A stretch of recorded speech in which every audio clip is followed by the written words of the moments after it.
പ്രഭാഷകൻ അധ്യായം 41. മരണമേ, തൻ്റെ സമ്പത്തിൻ്റെ മധ്യേ സമാധാനപൂർവ്വം ജീവിക്കുന്നവന്, അല്ലലില്ലാതെ എല്ലാ ഐശ്വര്യങ്ങളുമുള്ളവന്, രുചികരമായ വിഭവങ്ങൾ ആസ്വദിക്കാൻ ആരോഗ്യമുള്ളവന്, നിന്നെപ്പറ്റി ഓർക്കുന്നത് എത്ര അരോചകമാണ്. മരണമേ, ദരിദ്രനും ശക്തി ക്ഷയിച്ചവനും വൃദ്ധനും അല്ലൽ നിറഞ്ഞവനും സഹിഷ്ണുത നഷ്ടപ്പെട്ട് സദാ നീരസം പ്രകടിപ്പിക്കുന്നവനും നിന്റെ വിധി എത്രയോ സ്വാഗതാർഹം. മരണവിധിയെ ഭയപ്പെടേണ്ട, നിന്റെ മുൻകാല ജീവിതത്തെയും ജീവിതാന്തത്തെയും ഓർക്കുക. മർത്യവർഗത്തിനുള്ള കർത്താവിൻ്റെ തീർപ്പാണ് ഇത്. അത്യുന്നതൻ്റെ ഹിതം നിരസിക്കാൻ ആർക്ക് കഴിയും? ആയുസ് 10, 100, 1000 വർഷമായിക്കൊള്ളട്ടെ, പാതാളത്തിൽ അതേപ്പറ്റി ചോദ്യമില്ല. പാപികളുടെ സന്താനങ്ങൾ മ്ലേച്ഛ സന്തതികളാണ്. അവർ ദൈവഭയമില്ലാത്തവരുടെ സങ്കേതങ്ങളിൽ സമ്മേളിക്കുന്നു. പാപികളുടെ സന്താനങ്ങളുടെ അവകാശം നശിച്ചു പോകും. അവരുടെ പിൻതലമുറ നിത്യനിന്ദയ്ക്ക് പാത്രമാകും. ദൈവഭയമില്ലാത്ത പിതാവിനെ മക്കൾ കുറ്റപ്പെടുത്തും. അവൻ നിമിത്തമാണ് അവർ നിന്നെ അനുഭവിക്കുന്നത്. അത്യുന്നത ദൈവത്തിൻ്റെ കൽപ്പനകൾ നിരസിച്ച ദൈവഭയമില്ലാത്ത ജനമേ, നിങ്ങൾക്ക് കഷ്ടം. നിങ്ങൾ ശാപത്തിലേക്കാണ് ജനിച്ചത്. മരണത്തിലും ശാപമാണ് നിങ്ങളുടെ വിധി. പൊടിയിൽ നിന്ന് വന്നവൻ പൊടിയിലേക്ക് മടങ്ങുന്നു. ദൈവഭയമില്ലാത്തവൻ ശാപത്തിൽ നിന്ന് നാശത്തിലേക്ക് പോകുന്നു. ശരീരനാശത്തെ പ്രതി മനുഷ്യർ വിലപിക്കുന്നു. എന്നാൽ പാപികളുടെ പേര് പോലും മാഞ്ഞുപോകും. സത്കീർത്തിയിൽ ശ്രദ്ധാലുവായിരിക്കുക. 1000 സ്വർണ്ണ നിക്ഷേപങ്ങളെക്കാൾ അത് അക്ഷയമാണ്. നല്ല ജീവിതത്തിൻ്റെ ദിനങ്ങൾ പരിമിതമത്രേ, എന്നാൽ സൽകീർത്തി ശാശ്വതവും. കുഞ്ഞുങ്ങളെ, ഉപദേശങ്ങൾ പാലിച്ച് സമാധാനത്തിൽ വർത്തിക്കുവിൻ. നിഗൂഢജ്ഞാനവും അജ്ഞാത നിധിയും നിഷ്പ്രയോജനമാണ്. വിഡ്ഢിത്തം മറച്ചുവെക്കുന്നവൻ വിജ്ഞാനം ഗോപനം ചെയ്യുന്നതിനേക്കാൾ ഭേദമാണ്. അതിനാൽ എൻ്റെ വാക്കുകളെ ആദരിക്കുക. എല്ലാറ്റിനെയും കുറിച്ച് ലജ്ജിക്കുന്നത് നന്നല്ല. എല്ലാവരും എല്ലാം ശരിക്ക് വിലയിരുത്തുന്നുമില്ല. ലജ്ജിക്കേണ്ടവ ഇവയാണ്: പിതാവിൻ്റെയോ മാതാവിൻ്റെയോ മുമ്പിൽ അസന്മാർഗിയായിരിക്കുക, പ്രഭുവിൻ്റെയോ ഭരണാധികാരിയുടെ മുമ്പിൽ വ്യാജം പറയുക, ന്യായാധിപൻ്റെയോ വിധിയാളൻ്റെയോ മുമ്പിൽ തെറ്റ് ചെയ്യുക, ജനത്തിൻ്റെയോ സമൂഹത്തിൻ്റെയോ മുമ്പിൽ തിന്മ പ്രവർത്തിക്കുക, സ്നേഹിതൻ്റെയോ പങ്കാളിയുടെയോ മുമ്പിൽ അനീതി പ്രവർത്തിക്കുക, സ്വന്തം സ്ഥലത്ത് നിന്ന് മോഷ്ടിക്കുക. ഇവയെല്ലാം ലജ്ജാകരമാണ്. ദൈവത്തിൻ്റെ വിശ്വസ്തതയുടെയും ഉടമ്പടിയുടെയും മുമ്പിൽ ലജ്ജാഭരിതനാവുക. ഭക്ഷണാവസരങ്ങളിൽ സ്വാർത്ഥ താൽപര്യം കാണിക്കുന്നതിലും ക്രയവിക്രയങ്ങളിൽ കാപട്യം കാണിക്കുന്നതിലും പ്രത്യഭിവാദനം ചെയ്യാതിരിക്കുന്നതിലും കുലടയെ അഭിലാഷപൂർവ്വം നോക്കുന്നതിലും ബന്ധുവിൻ്റെ അഭ്യർത്ഥന നിരസിക്കുന്നതിലും അന്യൻ്റെ ഓഹരിയോ സമ്മാനമോ അപഹരിക്കുന്നതിലും അന്യൻ്റെ ഭാര്യയെ ദുർമോഹത്തോടെ നോക്കുന്നതിലും അവൻ്റെ ദാസിയുമായി ബന്ധപ്പെടുന്നതിലും ലജ്ജിക്കുക. അവളുടെ കിടക്കയെ സമീപിക്കരുത്. സ്നേഹിതന്മാരുടെ മുമ്പാകെ നടത്തിയ വഷളായ സംസാരത്തിൻ്റെ പേരിൽ ലജ്ജിക്കുക. ദാനം ചെയ്തിട്ട് കൊട്ടിഘോഷിക്കാതിരിക്കുക. പരദൂഷണം ആവർത്തിക്കുന്നതിലും രഹസ്യം വെളിപ്പെടുത്തുന്നതിലും ലജ്ജിക്കുക. അപ്പോൾ ഉചിതമായ ലജ്ജയായിരിക്കും നിൻ്റേത്. എല്ലാവരും നിന്നെ ഇഷ്ടപ്പെടുകയും ചെയ്യും.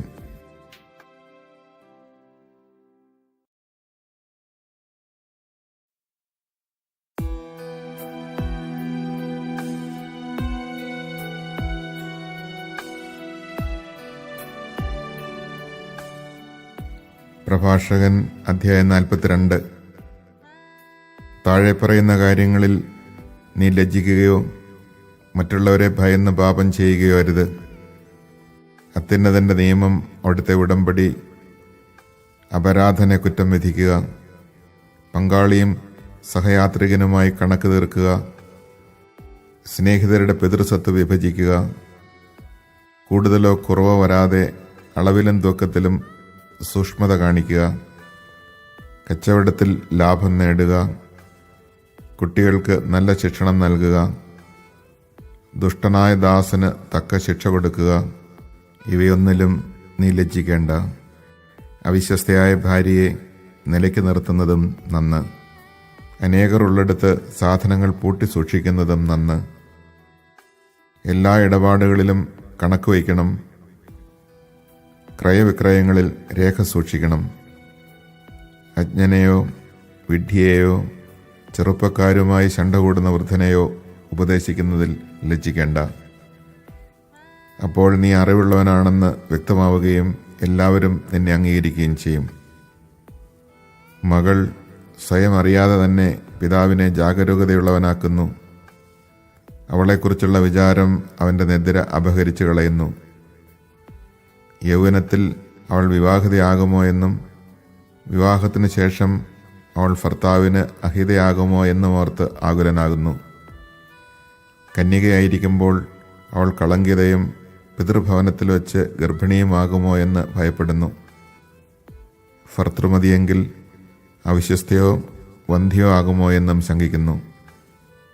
ദുശാഠ്യക്കാരിയായ പുത്രിയെ കർശനമായി സൂക്ഷിക്കുക, അല്ലെങ്കിൽ അവൾ നിന്നെ ശത്രുക്കളുടെ പരിഹാസപാത്രവും നഗരത്തിൽ സംസാര വിഷയവും ജനമധ്യയെ അപമാനിതനുമാക്കും. സമൂഹത്തിൻ്റെ മുമ്പിൽ നിനക്ക് ലജ്ജിക്കേണ്ടി വരും. ആരുടെയും ആകാരഭംഗി നോക്കിയിരിക്കരുത്. സ്ത്രീകളുടെ ഇടയിൽ ഇരിക്കുകയുമരുത്. വസ്ത്രത്തിൽ നിന്ന് കീടങ്ങൾ എന്ന പോലെ സ്ത്രീയിൽ നിന്ന് ദുഷ്ടത വരുന്നു. സ്ത്രീയുടെ നന്മയേക്കാൾ ഭേദമാണ് പുരുഷന്റെ ദുഷ്ടത. സ്ത്രീയാണ് ലജ്ജയും അപമാനവും വരുത്തുന്നത്. ഞാനിപ്പോൾ കർത്താവിൻ്റെ പ്രവൃത്തികളെ അനുസ്മരിക്കുകയും ഞാൻ കണ്ടത് പ്രഘോഷിക്കുകയും ചെയ്യും. കർത്താവിൻ്റെ പ്രവൃത്തികൾ വചനം വഴി നിർവഹിക്കപ്പെടുന്നു. സൂര്യൻ തൻ്റെ കിരണങ്ങൾ കൊണ്ട് എല്ലാ വസ്തുക്കളെയും കടാക്ഷിക്കുന്നു. കർത്താവിൻ്റെ മഹത്വം എല്ലാ സൃഷ്ടികളിലും നിറഞ്ഞിരിക്കുന്നു. കർത്താവിൻ്റെ വിസ്മയനീയമായ പ്രവൃത്തികൾ അവിടുത്തെ വിശുദ്ധർക്ക് പോലും അവർണ്ണനീയമാണ്. പ്രപഞ്ചം മുഴുവൻ തൻ്റെ മഹത്വത്തിൽ നിലകൊള്ളാൻ വേണ്ടി സർവശക്തനായ കർത്താവ് സ്ഥാപിച്ചവയത്രേ അവ. അവിടുന്ന് ആഴിയുടെ അഗാധത്തെയും മനുഷ്യഹൃദയങ്ങളെയും പരിശോധിച്ച് അവയുടെ നിഗൂഢതകൾ ഗ്രഹിക്കുന്നു. അറിയേണ്ടതെല്ലാം അവിടുന്ന് അറിയുന്നു. കാലത്തിൻ്റെ സൂചനകൾ അവിടുന്ന് നിരീക്ഷിക്കുകയും ചെയ്യുന്നു. ഭൂതവും ഭാവിയും അവിടുന്ന് പ്രഖ്യാപിക്കുന്നു. നിഗൂഢ രഹസ്യങ്ങൾ അവിടുന്ന് വെളിപ്പെടുത്തുന്നു. ഒരു ചിന്തയും അവിടുത്തേക്ക് അജ്ഞാതമല്ല. ഒരു വാക്കും കർത്താവിന് മറഞ്ഞിരിക്കുന്നില്ല. അവിടുത്തെ ജ്ഞാനത്തിൻ്റെ മഹിമകൾ അവിടുന്ന് ക്രമീകരിച്ചിരിക്കുന്നു. അവിടുന്ന് അനാദി മുതൽ അനന്തത വരെ സ്ഥിതി ചെയ്യുന്നു. ഒന്നും കൂട്ടാനോ കുറയ്ക്കാനോ സാധിക്കുകയില്ല. അവിടുത്തേക്ക് ഉപദേശകരെയും ആവശ്യമില്ല. അവിടുത്തെ പ്രവൃത്തികൾ എത്ര അഭികാമ്യം! അവ കാഴ്ചയ്ക്ക് എത്ര ദീപ്തമാണ്! അവയെല്ലാം എന്നേക്കും ജീവിക്കുകയും നിലനിൽക്കുകയും ചെയ്യുന്നു. സ്വധർമ്മത്തോട് വിശ്വസ്തത പുലർത്തുന്നു. എല്ലാ വസ്തുക്കളും ജോഡികളായി ദ്വന്ദ്ങ്ങളായി സൃഷ്ടിക്കപ്പെട്ടിരിക്കുന്നു. ഒന്നും അപൂർണമല്ല. ഒന്ന് മറ്റൊന്നിന് പൂരകമാണ്. അവിടുത്തെ മഹത്വം ദർശിച്ച് ആർക്കെങ്കിലും മതി വരുമോ?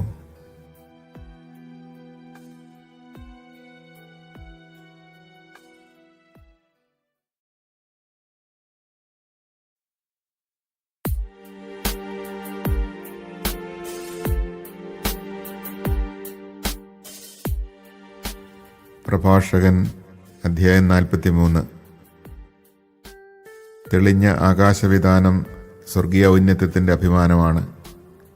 സ്വർഗം എത്ര മഹനീയ ദൃശ്യമാണ്! അത്യുന്നതൻ്റെ സൃഷ്ടി എത്ര വിസ്മയാവഹമാണെന്ന് ഉദിച്ചുയരുന്ന സൂര്യൻ പ്രഘോഷിക്കുന്നു. മധ്യാഹ്നത്തിൽ അത് ഭൂമിയെ വരട്ടുന്നു. അതിൻ്റെ അത്യുഗ്രമായ ചൂട് സഹിക്കാൻ ആർക്ക് കഴിയും? ചൂള ജ്വലിപ്പിക്കുന്നവൻ എരിയുന്ന ചൂടിൽ ജോലി ചെയ്യുന്നു. സൂര്യനാകട്ടെ അതിൻ്റെ 3 ഇരട്ടി ചൂടിലാണ് പർവ്വതങ്ങളെ ദഹിപ്പിക്കുന്നത്. അത് അഗ്നിശരങ്ങൾ ചൊരിയുന്നു. ഉജ്ജ്വല രശ്മികൾ കൊണ്ട് കണ്ണഞ്ചിക്കുന്നു. ഇത് സൃഷ്ടിച്ച കർത്താവ് ഉന്നതനാണ്. അവിടുത്തെ കൽപ്പനയിൽ അത് ഗതിവേഗം കൂട്ടുന്നു. യഥാസമയം സ്വധർമ്മം അനുഷ്ഠിക്കാൻ ചന്ദ്രനെയും അവിടുന്ന് സൃഷ്ടിച്ചു. കാലം നിർണയിക്കാനും ശാശ്വതമായ അടയാളമായിരിക്കാനും തന്നെ. ഉത്സവ ദിനങ്ങൾ ചന്ദ്രനെ നോക്കി നിർണയിക്കുന്നു. പൂർണ്ണതയിലെത്തിയിട്ട് ക്ഷയിക്കുന്ന വെളിച്ചമാണത്. അത്ഭുതകരമായി വളരുന്ന ചന്ദ്രക്കലയെ അടിസ്ഥാനമാക്കി മാസങ്ങൾക്ക് പേര് നൽകുന്നു. ആകാശ സൈന്യങ്ങളുടെ പ്രകാശഗോപുരമാണ് അത്. നക്ഷത്രങ്ങളുടെ ശോഭ ആകാശത്തിൻ്റെ സൗന്ദര്യമാകുന്നു. കർത്താവിൻ്റെ ഉന്നതങ്ങളിൽ മിന്നിത്തിളങ്ങുന്ന അലങ്കാരനിരയും. പരിശുദ്ധന്റെ കൽപ്പനയാൽ അവ യഥാസ്ഥാനം നിലകൊള്ളുന്നു. അവ ഒരിക്കലും കണ്ണു ചിമ്മുന്നില്ല. ശോഭയാൽ അഴകുറ്റ മഴവില്ലിനെ നോക്കി അതിൻ്റെ സൃഷ്ടാവിനെ സ്തുതിക്കുവിൻ. മനോഹരമായ ചാപം കൊണ്ട് അത് ആകാശത്തെ വലയം ചെയ്യുന്നു. അത്യുന്നതന്റെ കരങ്ങളാണ് അത് കുലച്ചിരിക്കുന്നത്. അവിടുന്ന് തൻ്റെ കൽപ്പനയാൽ ഹിമവാതം അയക്കുന്നു. തൻ്റെ വിധിയുടെ മിന്നൽ പിണറുകളെ ത്വരിപ്പിക്കുന്നു. അങ്ങനെ സംഭരണശാലകൾ തുറന്ന് മേഘങ്ങൾ പക്ഷികളെ പോലെ പറക്കുന്നു. തൻ്റെ മഹത്വത്താൽ അവിടുന്ന് മേഘങ്ങളെ ഒരുമിച്ച് കൂട്ടി ആലിപ്പഴങ്ങളായി നുറുക്കുന്നു. അവിടുന്ന് പ്രത്യക്ഷപ്പെടുമ്പോൾ പർവ്വതങ്ങൾ വിറകൊള്ളുന്നു. അവിടുന്ന് ഇച്ഛിക്കുമ്പോൾ തെക്കൻ കാറ്റ് വീശുന്നു. മേഘഗർജനം കൊണ്ട് അവിടുന്ന് ഭൂമിയെ ശാസിക്കുന്നു. വടക്കൻ കാറ്റും ചുഴലിക്കാറ്റും കൊണ്ടും ശാസിക്കുന്നു. പറന്നിറങ്ങുന്ന പക്ഷികളെപ്പോലെ അവിടുന്ന് മഞ്ഞ് വിതറുന്നു. വെട്ടുക്കിളി പറ്റം പോലെ അത് ഇറങ്ങി വരുന്നു. അതിൻ്റെ വെണ്മ കണ്ണഞ്ചിക്കുന്നതാണ്. അത് വീഴുന്നത് കണ്ട് മനസ്സ് വിസ്മയഭരിതമാകുന്നു. അവിടുന്ന് ഭൂമിയിൽ ഉപ്പുപോലെ തുഷാരം വിതറുന്നു. ഉറയുമ്പോൾ അത് കൂർത്ത മുള്ളുപോലെയാകുന്നു. തണുത്ത വടക്കൻ കാറ്റ് വീശി ജലോപരിതലം മഞ്ഞുകട്ടയാകുന്നു.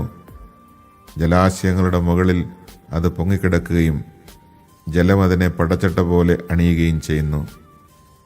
പർവ്വതങ്ങൾ ചൂടുകൊണ്ട് ദഹിക്കുകയും മരുഭൂമി വരളുകയും സസ്യങ്ങൾ അഗ്നി കൊണ്ടെന്ന പോലെ വാടിക്കരിയുകയും ചെയ്യുന്നു. എന്നാൽ മൂടൽമഞ്ഞ് എല്ലാറ്റിനെയും അതിവേഗം സുഖപ്പെടുത്തുന്നു. മഞ്ഞ് അപ്രത്യക്ഷമാകുമ്പോൾ ചൂട് ശമിച്ച് ഉന്മേഷമുണ്ടാകുന്നു. അത്യഗാധത്തെ നിശ്ചലമാക്കി അതിൽ ദ്വീപുകൾ പ്രതിഷ്ഠിച്ചത് അവിടുത്തെ നിശ്ചയമാണ്. സമുദ്രസഞ്ചാരികൾ അതിലെ അപകടങ്ങളെപ്പറ്റി സംസാരിക്കുന്നു. നാം അത് കേട്ട് വിസ്മയിക്കുന്നു. അസാധാരണവും അത്ഭുതകരവുമായ സൃഷ്ടികൾ അതിലുണ്ട്. എല്ലാത്തരം ജീവജാലങ്ങളും അതികായങ്ങളായ സമുദ്രസത്വങ്ങളും അതിലുണ്ട്. സ്വന്തം ശക്തിയാൽ അവിടുന്ന് ലക്ഷ്യം പ്രാപിക്കുന്നു. അവിടുത്തെ വചനത്താൽ എല്ലാം നിശ്ചിത മാർഗത്തിൽ ചരിക്കുന്നു. എത്ര പറഞ്ഞാലും മുഴുവനാവുകയില്ല. എല്ലാറ്റിൻ്റെയും സാരമിതാണ്: അവിടുന്നാണ് സർവവും. അവിടുത്തെ പ്രകീർത്തിക്കാൻ എവിടെ നിന്നാണ് നമുക്ക് ശക്തി ലഭിക്കുക? എല്ലാ സൃഷ്ടികളെയുംകാൾ അവിടുന്ന് ഉന്നതമാണ്. കർത്താവ് ഭയവും ഭക്തിയും ജനിപ്പിക്കുന്നു. അവിടുന്ന് അത്യുന്നതനും അവിടുത്തെ ശക്തി അത്ഭുതകരവുമാണ്. എല്ലാ കഴിവും ഉപയോഗിച്ച് കർത്താവിനെ സ്തുതിക്കുവിൻ. അവിടുന്ന് അതിനും ഉപരിയാണ്. സർവശക്തിയോടും കൂടെ അവിടുത്തെ പുകഴ്ത്തുവിൻ. തളർന്നു പോകരുത്. എത്ര പുകഴ്ത്തിയാലും പരിധിയിലെത്തുകയില്ല. ആരവിടുത്തെ കണ്ടിട്ടുണ്ട്? ആർക്ക് അവിടുത്തെ വർണ്ണിക്കാൻ കഴിയും? ആർക്ക് അവിടുത്തെ വേണ്ട വിധം പുകഴ്ത്താൻ കഴിയും? ഇവയേക്കാൾ മഹത്തായ നിരവധി കാര്യങ്ങൾ നമുക്ക് അജ്ഞാതമായി വർത്തിക്കുന്നു. അവിടുത്തെ ഏതാനും സൃഷ്ടികൾ മാത്രമേ നാം ദർശിച്ചിട്ടുള്ളൂ. എല്ലാം സൃഷ്ടിച്ചത് കർത്താവാണ്. തൻ്റെ ഭക്തർക്ക് അവിടുന്ന് ജ്ഞാനം പ്രദാനം ചെയ്യുന്നു.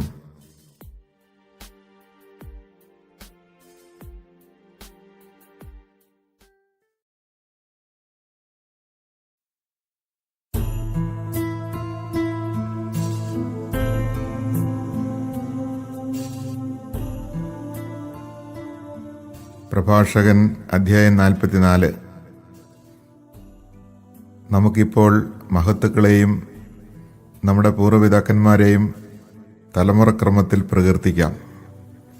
കർത്താവ് ആദ്യം മുതൽ തന്നെ തൻ്റെ പ്രതാപവും മഹത്വവും അവർക്ക് ഓഹരിയായി നൽകി. രാജാക്കന്മാരും കീർത്തിയുറ്റ ബലശാലികളും ജ്ഞാനത്താൽ ഉപദേശം നൽകിയവരും പ്രവാചകന്മാരും അവരുടെ ഇടയിലുണ്ടായിരുന്നു. ആലോചനകളാലും നിയമപരിജ്ഞാനത്താലും ജനത്തിന് നേതൃത്വം കൊടുത്തവരും വിവേകപൂർവമായ ഉപദേശം നൽകിയവരും അക്കൂട്ടത്തിൽ ഉണ്ടായിരുന്നു. ചിലർ സംഗീതജ്ഞന്മാരും കവികളുമായിരുന്നു. വിഭവസമൃദ്ധിയുള്ളവരും സ്വവസതികളിൽ സമാധാനപൂർവ്വം വസിച്ചവരുമാണ് ചിലർ. ഇവർ തങ്ങളുടെ തലമുറകളിൽ ബഹുമാനിതരും കാലത്തിൻ്റെ മഹിമയും ആയിരുന്നു. ജനങ്ങൾ പ്രകീർത്തിച്ച പ്രസിദ്ധരാണ് ചിലർ. സ്മരണ അവശേഷിപ്പിക്കാതെ മാഞ്ഞുപോയവരുമുണ്ട്. ജീവിക്കുകയോ ജനിക്കുക പോലുമോ ചെയ്തില്ലെന്ന് തോന്നുമാറ് അവർ മൺമറഞ്ഞു. അവരുടെ മക്കളും അങ്ങനെ തന്നെ. എന്നാൽ അവർ കാരുണ്യമുള്ളവരായിരുന്നു. അവരുടെ സൽപ്രവർത്തികൾ വിസ്മരിക്കപ്പെട്ടിട്ടില്ല. അവരുടെ ഐശ്വര്യം അവരുടെ പിൻഗാമികളിലും അവരുടെ അവകാശം മക്കളുടെ മക്കളിലും നിലനിൽക്കും. അവരുടെ സന്തതികൾ ഉടമ്പടികൾ പാലിക്കും. അവരുടെ മക്കളും അവയ്ക്ക് വേണ്ടി നിലകൊള്ളും. അവരുടെ ഭാവി തലമുറകൾ എന്നേക്കും നിലനിൽക്കും. അവരുടെ പ്രതാപം മാഞ്ഞു പോവുകയില്ല. അവർ സമാധാനത്തിൽ സംസ്കരിക്കപ്പെട്ടു. അവരുടെ പേര് തലമുറകൾ തോറും നിലനിൽക്കും. അവരുടെ വിജ്ഞാനം ജനതകൾ പ്രഘോഷിക്കും. സമൂഹം അവരെ പ്രകീർത്തിക്കുകയും ചെയ്യും. ഹെനോക്ക് കർത്താവിനെ പ്രീതിപ്പെടുത്തി. അവൻ ഉന്നതത്തിലേക്ക് സമൂഹിക്കപ്പെട്ടു. എല്ലാ തലമുറകൾക്കും അവൻ അനുതാപത്തിൻ്റെ മാതൃകയാണ്. നോഹ തികഞ്ഞ നീതിമാനായിരുന്നു. വിനാശത്തിൻ്റെ നാളിൽ ഒഴിവാക്കപ്പെട്ട മുളയായിരുന്നു അവൻ. അങ്ങനെ ജലപ്രളയത്തിന് ശേഷം ഭൂമിയിൽ ഒരു ഭാഗം നിലനിന്നു. മർത്യകുലം ജലപ്രളയത്താൽ നശിപ്പിക്കപ്പെടുകയില്ല എന്ന നിത്യമായ ഉടമ്പടി അവനുമായി ചെയ്യപ്പെട്ടു. അനേക ജനതകളുടെ പൂർവ്വപിതാവായിരുന്നു അബ്രാഹം.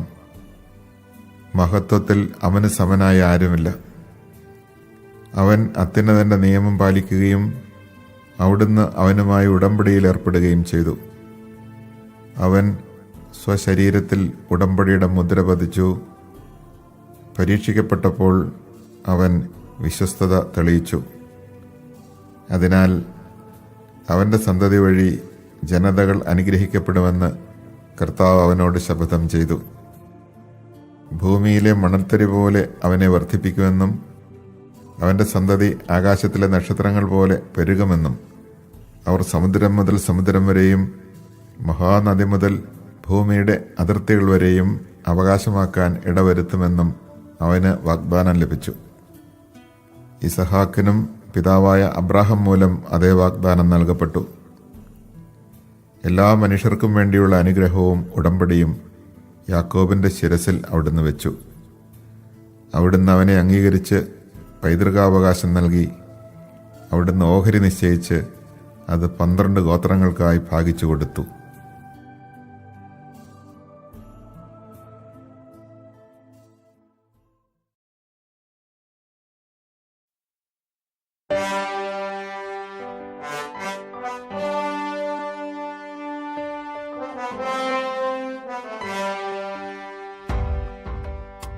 പ്രഭാഷകൻ അധ്യായം 45. യാക്കോബിൻ്റെ സന്തതികളിൽ നിന്ന് കാരുണ്യവാനായ ഒരുവനെ കർത്താവ് ഉയർത്തി. അവൻ ജനത്തിന് സുസമ്മതനായി. ദൈവത്തിൻ്റെയും മനുഷ്യരുടെയും പ്രീതിക്ക് അവൻ പാത്രമായി. അവനത്രേ ഭാഗ്യസ്മരണാർഹനായ മോശ. അവിടുന്ന് അവനെ മഹത്വത്തിൽ ദൈവദൂതന്മാർക്ക് സമനാക്കി. ശത്രുക്കൾക്ക് ഭയകാരണമാകത്തക്ക വിധം അവനെ ശക്തനാക്കി. അവൻ അപേക്ഷിച്ചപ്പോൾ അവിടുന്ന് അടയാളങ്ങൾ പിൻവലിച്ചു. രാജാക്കന്മാരുടെ സന്നിധിയിൽ കർത്താവ് അവനെ സമുന്നതനാക്കി. അവിടുന്ന് തൻ്റെ ജനത്തിനു വേണ്ടിയുള്ള കൽപ്പനകൾ അവനെ ഏൽപ്പിക്കുകയും തൻ്റെ മഹത്വത്തിൻ്റെ ഭാഗികമായ ദർശനം അവന് നൽകുകയും ചെയ്തു. വിശ്വസ്തതയും സൗമ്യതയും കൊണ്ട് അവിടുന്ന് അവനെ വിശദീകരിച്ചു. എല്ലാ ജനതകളുടെയും ഇടയിൽ നിന്ന് അവനെ തിരഞ്ഞെടുത്തു. തൻ്റെ സ്വരം അവിടുന്ന് അവനെ കേൾപ്പിച്ചു. ഇരുണ്ട മേഘങ്ങൾക്കുള്ളിലേക്ക് അവിടുന്ന് അവനെ നയിച്ചു. മുഖാഭിമുഖം കൽപ്പനകൾ, ജീവൻ്റെയും വിജ്ഞാനത്തിൻ്റെയും നിയമം അവിടുന്ന് നൽകി. യാക്കോബിനെ തൻ്റെ ഉടമ്പടിയും ഇസ്രായേലിനെ തൻ്റെ നീതിയും അഭ്യസിപ്പിക്കേണ്ടതിന് തന്നെ. ലേവി ഗോത്രജനും മോശയുടെ സഹോദരനും അവനെപ്പോലെ തന്നെ വിശുദ്ധനുമായ അഹറോനെ അവിടുന്ന് ഉയർത്തി. അവിടുന്ന് അവനുമായി നിത്യമായ ഉടമ്പടി ചെയ്യുകയും ജനത്തിൻ്റെ പൗരോഹിത്യം അവന് നൽകുകയും ചെയ്തു. വിശിഷ്ടമായ തിരുവസ്ത്രങ്ങൾ കൊണ്ട് അവിടുന്ന് അവനെ അനുഗ്രഹിച്ചു. മഹിമയേറിയ മേലങ്കി അവനെ അണിയിച്ചു. മഹിമയുടെ പൂർണ്ണത അവിടുന്ന് അവനെ അണിയിച്ചു. അധികാര ചിഹ്നങ്ങൾ നൽകി അവിടുന്ന് അവനെ ശക്തനാക്കി. കാൽച്ചട്ടയും നീണ്ട അങ്കിയും എഫോദും അവന് നൽകി.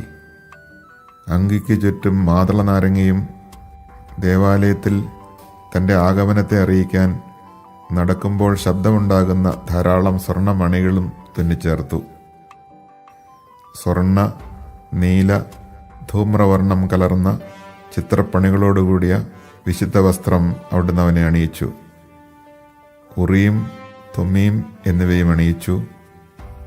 കരവിരുതോടെ പിരിച്ചെടുത്ത കടുംചുവപ്പ് നൂൽ, ഇസ്രായേൽ ഗോത്രങ്ങളുടെ എണ്ണത്തിനനുസരിച്ച് അവരെ അനുസ്മരിപ്പിക്കാൻ സ്വർണ്ണപ്പണിക്കാരൻ മുദ്രമോതിരത്തിൽ എന്ന പോലെ ലിഖിതങ്ങൾ കൊത്തിയ രത്നങ്ങൾ പതിച്ച സ്വർണ്ണഫലകം എന്നിവ അണിയിച്ചു. അവൻ്റെ തലപ്പാവിൽ സ്വർണം കൊണ്ടുള്ള ഒരു കിരീടം അണിയിച്ചിരിക്കുന്നു. അതിൽ ഒരു മുദ്രയിൽ എന്ന പോലെ വിശുദ്ധി എന്ന് കൊത്തിയിരിക്കുന്നു. വിദഗ്ധൻ്റെ കരചാതുരി പ്രകടമാക്കുന്ന അത് നയനാനന്ദകരവും ശ്രേഷ്ഠവും അലങ്കൃതവുമാണ്. അവൻ്റെ കാലത്തിനു മുമ്പ് അത്ര മനോഹരമായ വസ്തുക്കൾ ഒരിക്കലും ഉണ്ടായിരുന്നിട്ടില്ല. അന്യരാരും അവ അണിഞ്ഞിട്ടില്ല. അവൻ്റെ മക്കളും പിൻഗാമികളും എക്കാലവും അത് ധരിച്ചു. എല്ലാ ദിവസവും 2 പ്രാവശ്യം വീതം അവൻ്റെ ഹോമബലി പരിപൂർണമായി ദഹിപ്പിക്കപ്പെടും. മോശ അവനെ വിശുദ്ധ തൈലം കൊണ്ട് അഭിഷേചിച്ച് നിയോഗിച്ചു. കർത്താവിന് ശുശ്രൂഷ ചെയ്യാനും പുരോഹിത ധർമ്മം അനുഷ്ഠിക്കാനും അവിടുത്തെ നാമത്തിൽ തൻ്റെ ജനത്തെ ആശീർവദിക്കാനും വേണ്ടി അവനും അവൻ്റെ പിൻഗാമികൾക്കും ആകാശം പോലെ നിത്യമായ ഒരു ഉടമ്പടിയാണ് അത്. ജനത്തിൻ്റെ പാപങ്ങളുടെ പരിഹാരത്തിന് വേണ്ടി കർത്താവിന് ബലിയർപ്പിക്കുന്നതിനും സ്മരണാംശമായി കുന്തിരുക്കവും സുഗന്ധദ്രവ്യങ്ങളും അർപ്പിക്കുന്നതിനും അവിടുന്ന് അവനെ മാനവകുലത്തിൽ നിന്ന് തെരഞ്ഞെടുത്തു. തൻ്റെ പ്രമാണങ്ങൾ യാക്കോബിനെ പഠിപ്പിക്കുന്നതിനും തൻ്റെ നിയമങ്ങളാൽ ഇസ്രായേലിന് മാർഗനിർദ്ദേശം നൽകുന്നതിനും അവിടുന്ന് അവന് തൻ്റെ കൽപ്പനകളും നിയമങ്ങളും വിധി പ്രസ്താവിക്കാനുള്ള അധികാരവും കൊടുത്തു. ദാത്താനും അബിറാമും അവരുടെ അനുയായികളും കോറഹിൻ്റെ സംഘവും ഉൾപ്പെട്ട അന്യഗോത്രക്കാർ കോപാക്രാന്തരായി അവനെതിരെ ഗൂഢാലോചന നടത്തുകയും മരുഭൂമിയിൽ വെച്ച് അസൂയാലുക്കളാവുകയും ചെയ്തു. കർത്താവ് ഇത് കണ്ട് കോപിച്ചു. അവിടുത്തെ ക്രോധത്തിൽ അവർ നശിച്ചുപോയി. ജ്വലിക്കുന്ന അഗ്നിയാൽ അവരെ ദഹിപ്പിക്കേണ്ടതിന് അവർക്കെതിരെ അവിടുന്ന് അത്ഭുതം പ്രവർത്തിച്ചു. അവിടുന്ന് അഹ്റോന്റെ മഹത്വം വർദ്ധിപ്പിക്കുകയും അവന് പ്രത്യേക അവകാശം നൽകുകയും ചെയ്തു. അതിവിശിഷ്ടമായ ആദ്യഫലങ്ങൾ അവിടുന്ന് അനുവദിച്ചു കൊടുക്കുകയും ആദ്യഫലങ്ങൾ കൊണ്ടുള്ള അപ്പം ധാരാളമായി അവന് നൽകുകയും ചെയ്തു. കർത്താവിന് നൽകിയ ബലിവസ്തുക്കൾ അവനും അവൻ്റെ പിൻഗാമികളും ഭക്ഷിക്കുന്നു. എന്നാൽ ദേശത്ത് അവന് യാതൊരു അവകാശവും ഓഹരിയും ഉണ്ടായിരിക്കുകയില്ല. കർത്താവ് തന്നെയാണ് അവൻ്റെ ഓഹരിയും അവകാശവും. എലയാസറിൻ്റെ പുത്രനായ ഫിനഹാസിനാണ് മഹത്വത്തിൻ്റെ 3-ാം സ്ഥാനം. അവൻ ദൈവഭക്തിയിൽ തീഷ്ണതയുള്ളവനായിരുന്നു. ജനം വഴിതെറ്റിയപ്പോഴും അവൻ ഉറച്ചു നിന്നു.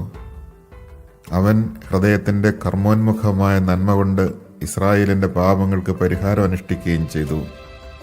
അതിനാൽ അവൻ വിശുദ്ധ സ്ഥലത്തിൻ്റെയും തൻ്റെ ജനത്തിൻ്റെയും നേതാവായിരിക്കുന്നതിനും അവനും അവൻ്റെ സന്തതികളും പൗരോഹിത്യത്തിൻ്റെ മഹിമ എന്നേക്കും അണിയുന്നതിനും വേണ്ടി ഒരു സമാധാന ഉടമ്പടി അവനുമായി ഉറപ്പിക്കപ്പെട്ടു.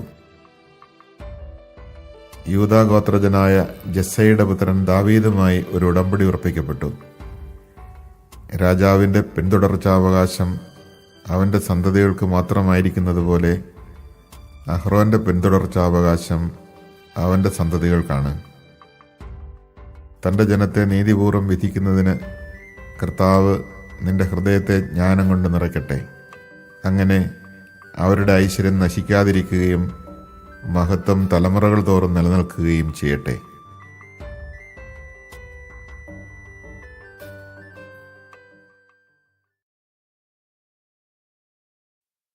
Chapter 41.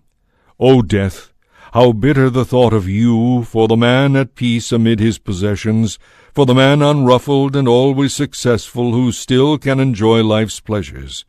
O death, how welcome your sentence to the weak man of failing strength, tottering and always rebuffed, with no more sight, with vanished hope.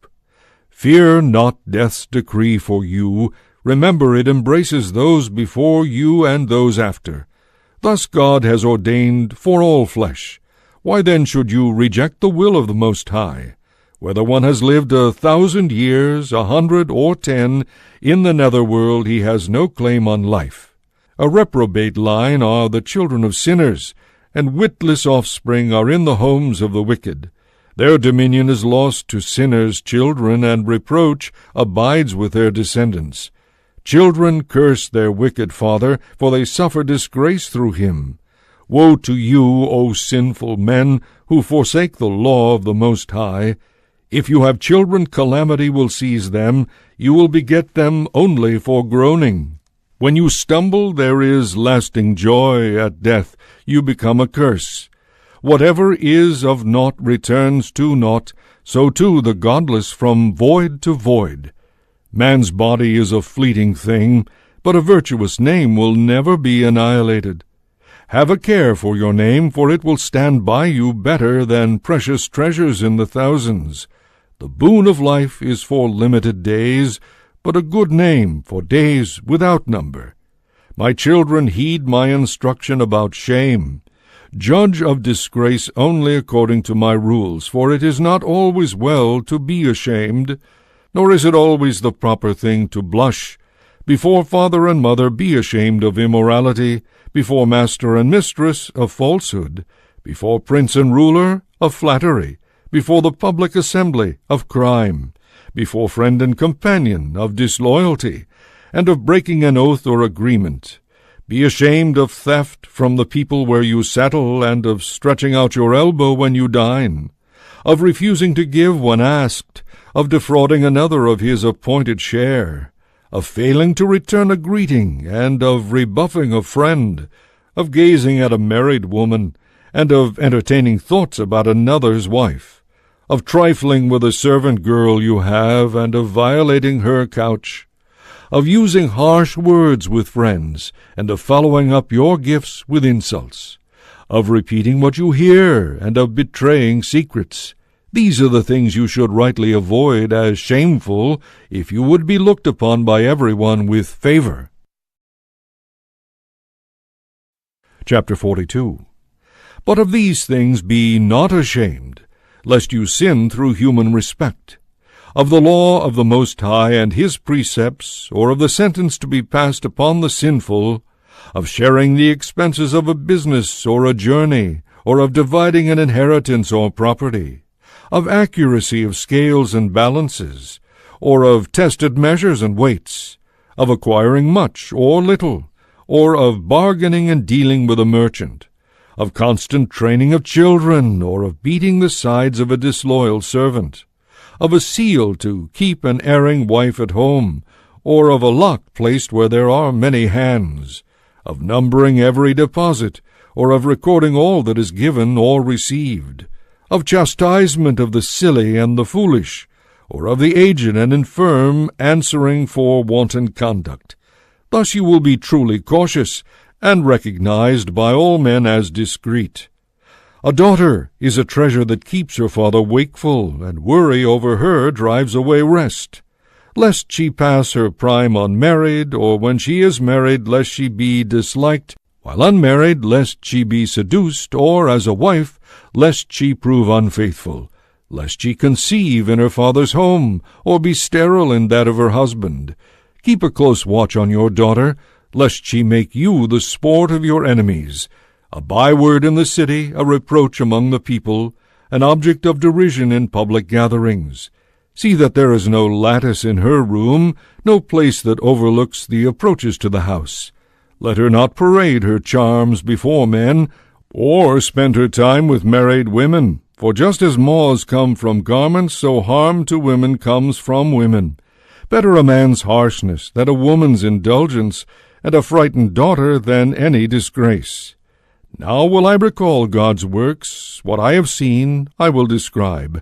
At God's word were his works brought into being. They do his will as he has ordained for them. As the rising sun is clear to all, so the glory of the Lord fills all his works. Yet even God's holy ones must fail in recounting the wonders of the Lord, though God has given these, his hosts, the strength to stand firm before his glory.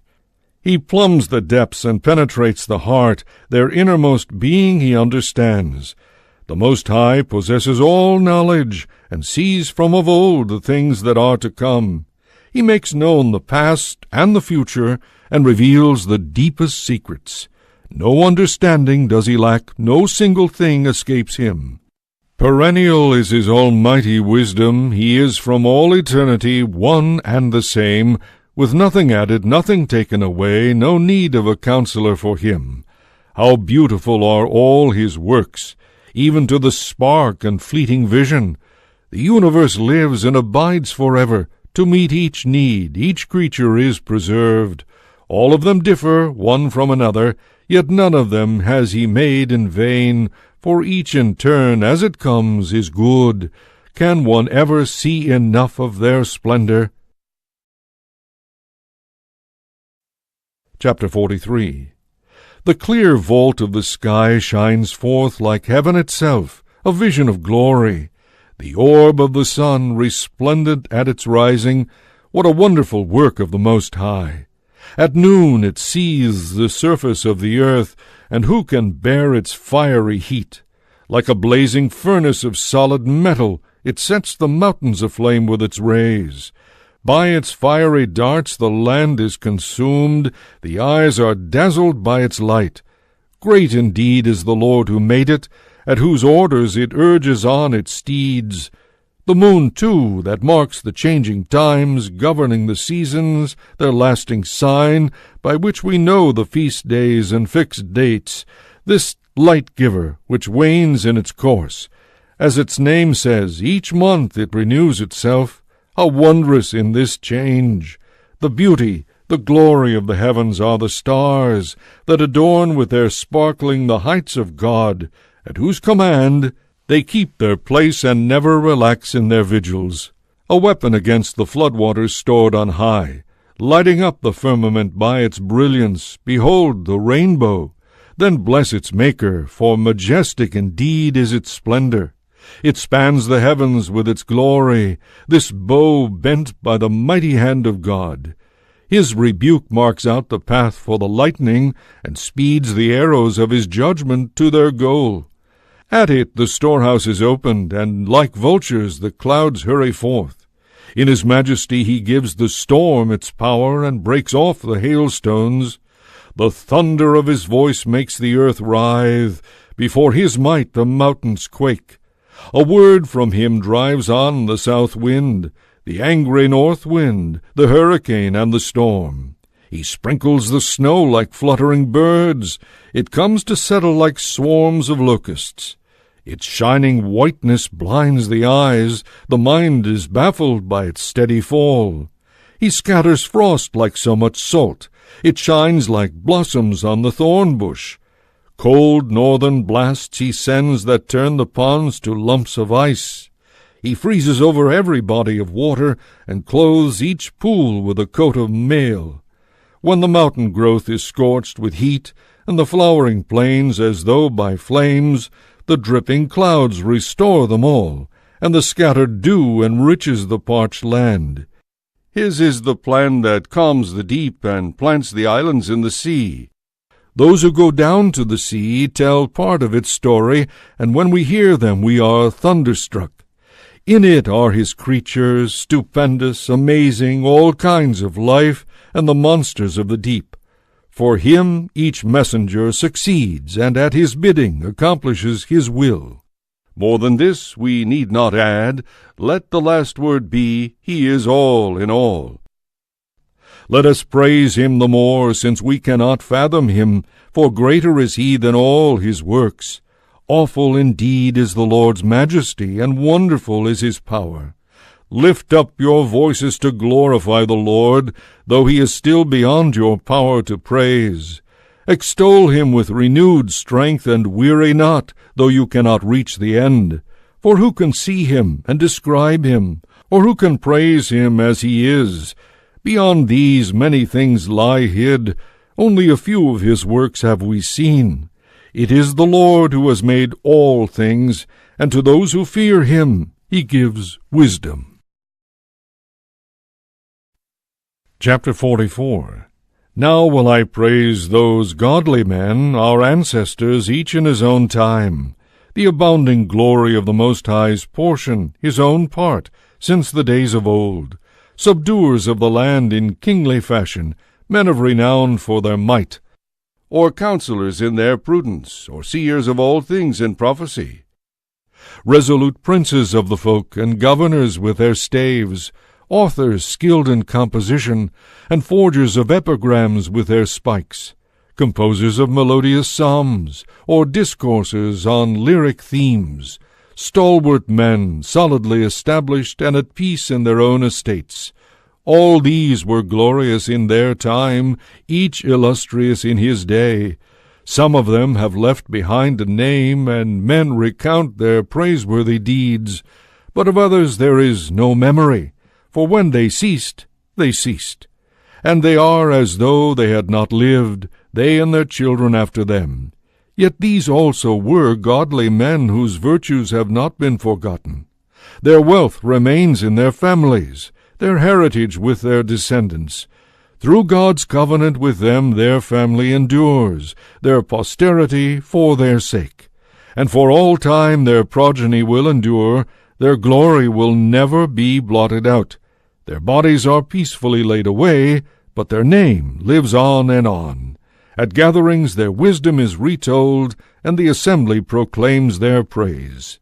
Enoch walked with the Lord and was taken up, that succeeding generations might learn by his example. Noah, found just and perfect, renewed the race in the time of devastation. Because of his worth there were survivors, and with a sign to him the deluge ended. A lasting agreement was made with him that never should all flesh be destroyed. Abraham, father of many peoples, kept his glory without stain. He observed the precepts of the Most High, and entered into an agreement with him. In his own flesh he incised the ordinance, and when tested he was found loyal. For this reason God promised him with an oath that in his descendants the nations would be blessed, that he would make him numerous as the grains of dust, and exalt his posterity like the stars, that he would give them an inheritance from sea to sea, and from the river to the ends of the earth. And for Isaac he renewed the same promise because of Abraham his father.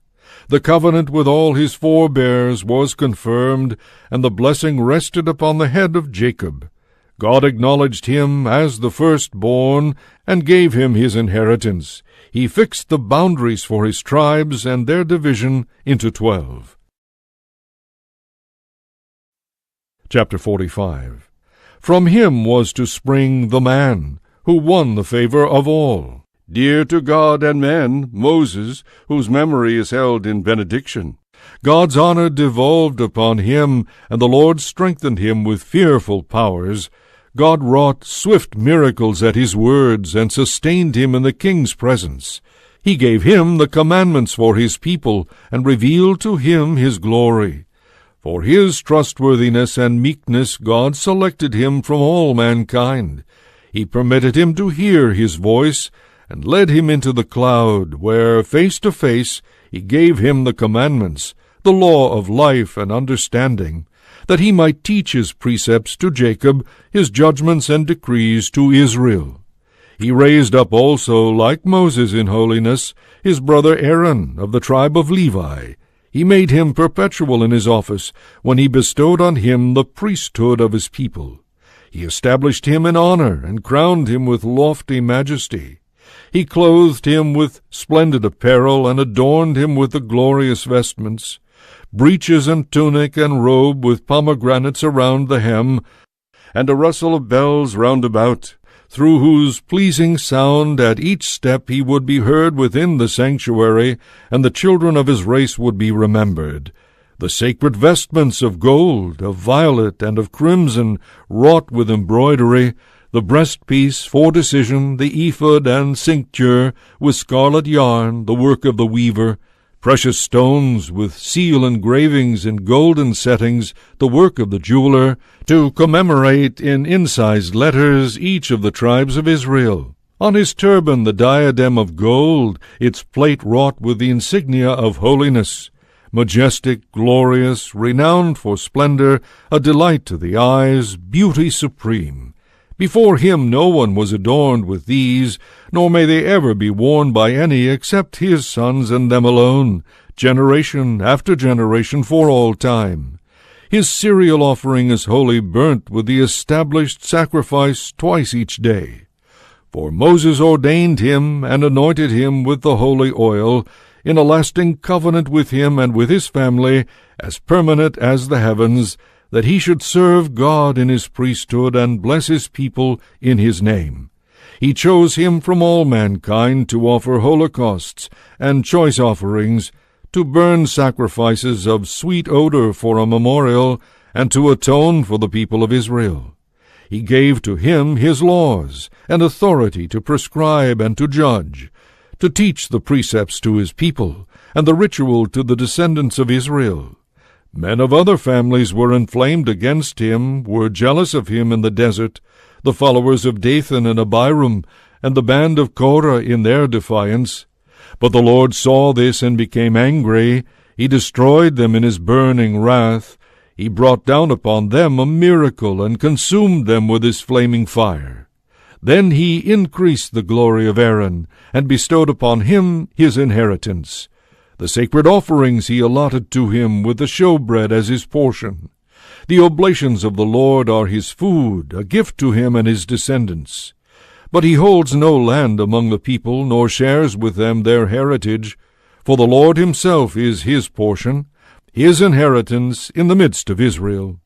Phinehas, too, the son of Eleazar, was the courageous third of his line, when zealous for the God of all he met the crisis of his people, and, at the prompting of his noble heart, atoned for the children of Israel.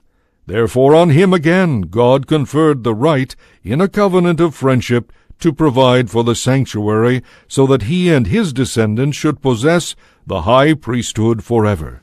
For even his covenant with David, the son of Jesse of the tribe of Judah, was an individual heritage through one son alone, but the heritage of Aaron is for all his descendants. And now bless the Lord, who has crowned you with glory.